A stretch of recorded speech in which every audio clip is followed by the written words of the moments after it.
दुधी भोपळा घेतला मी, अर्धाच घेतला आहे. ह्या दुधी भोपळ्याची आपण नाश्त्याला डोसे बनवणार आहोत. वरती सालं काढून घेतली. थोडासा तुकडा खाऊन बघायचा कधी पण दुधीचा, त्यामुळे कडू असेल तर मग नाही करायचा कुठली वस्तू.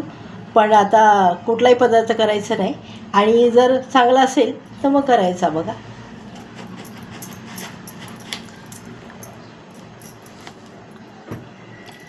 आता याचे बारीक बारीक तुकडे करून घेते मी.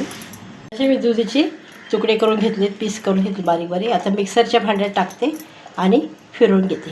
अशी मिक्सरला मी बारीक पेस्ट करून घेतली. तर त्यामध्ये मी हळद घालते आणि मिक्स करून घेते.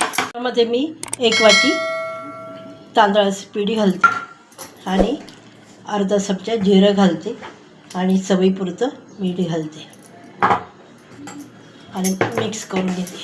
लाल मिरची पावडर टाकते 1 चमचा मी. कोथिंबीर घालते,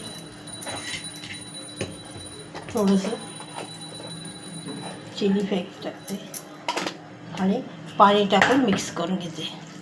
असं पातळ बॅटर बनवून घेतलं मी. गॅसवर मी तवा ठेवला आहे.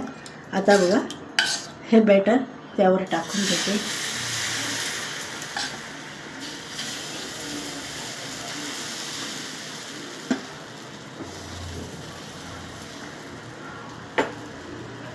मी पलटी करून घेते. बघा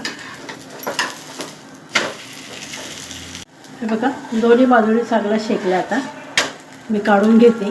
दुसरे पण असेच करून घेते. दुधी भोपळ्याचे डोसे बनवून घेतले. बघा चटणीसोबत छान लागतात ते आणि जाळीदार होतात. रेसिपी आवडली असेल तर लाईक करा, शेअर करा, सबस्क्राईब करा. धन्यवाद.